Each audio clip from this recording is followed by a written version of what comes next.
Vous dites donc Cucugnan. Et l'ange ouvre et feuillette son grand livre, mouillant son doigt de salive pour que le feuillet glisse mieux. Cucugnan, dit-il en poussant un long soupir. Monsieur Martin, nous n'avons en purgatoire personne de Cucugnan. Jésus, Marie, Joseph, personne de Cucugnan en purgatoire? Oh, grand Dieu, où sont-ils donc? Saint homme, ils sont en paradis. Où diantre voulez-vous qu'ils soient? Mais j'en viens du paradis. Vous en venez? Eh bien, ils n'y sont pas. Ah, bonne mère des anges!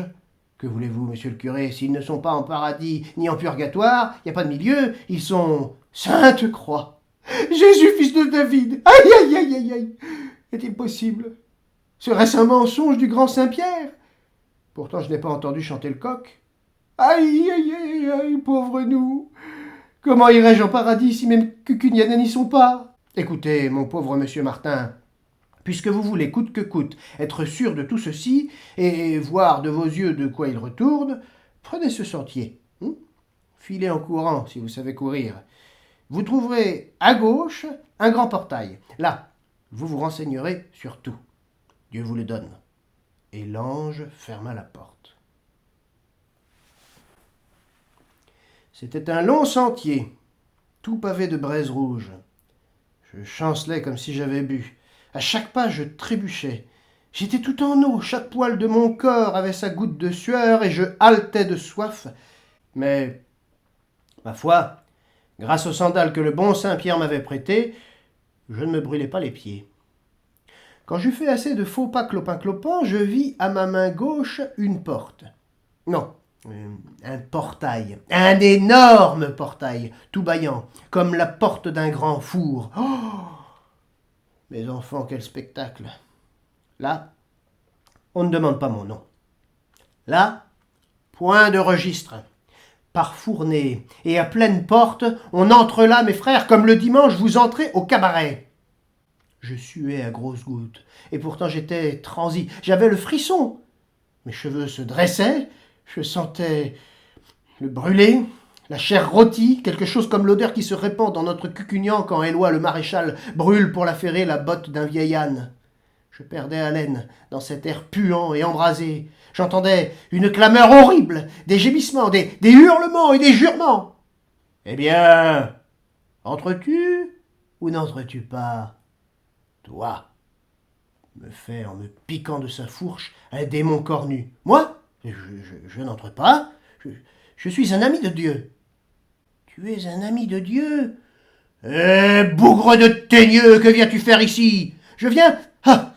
Ne m'en parlez pas, que je ne puis plus me tenir sur mes jambes. Je viens de loin, humblement vous demander si par coup de hasard vous n'auriez pas ici quelqu'un de Cucugnan. Ah, feu de Dieu!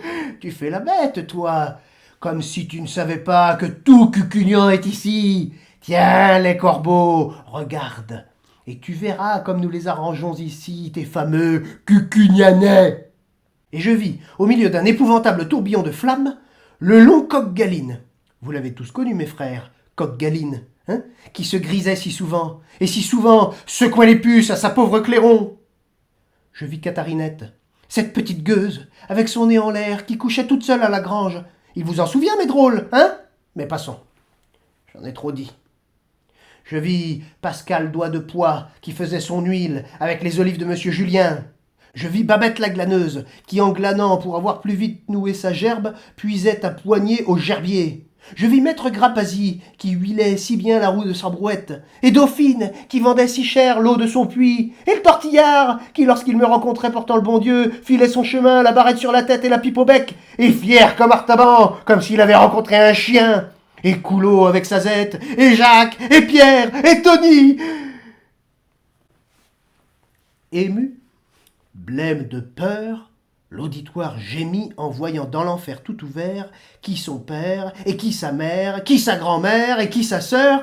Vous sentez bien, mes frères, reprit le bon abbé Martin, vous sentez bien que ceci ne peut pas durer. J'ai charge d'âme, et je veux vous sauver de l'abîme où vous êtes tous en train de rouler tête première. Demain, je me mets à l'ouvrage, pas plus tard que demain, et l'ouvrage ne manquera pas. Voici comment je m'y prendrai. Pour que tout se fasse bien, il faut tout faire avec ordre. Nous irons rang par rang, comme à Jonquière, comme on danse. Demain lundi, je confesserai les vieux et les vieilles. Ce n'est rien. Mardi, les enfants. J'aurai bientôt fait. Mercredi, les garçons et les filles. Cela pourrait être long. Jeudi, les hommes. Nous couperons court. Vendredi, les femmes. Je dirai pas d'histoire. Samedi, le meunier.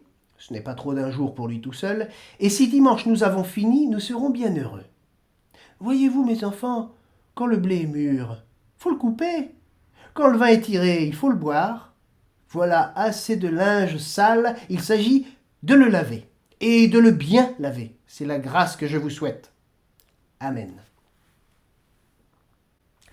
Et ce qui fut dit fut fait. On coula la lessive.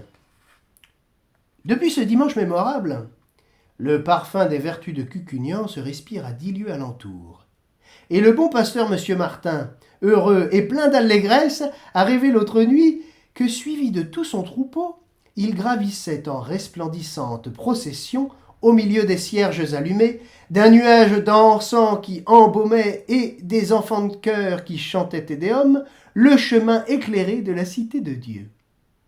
Et voilà l'histoire du curé de Cucugnan, tel que m'a ordonné de vous la dire ce grand gueusard de Roumanie, qui la tenait lui-même d'un autre bon compagnon.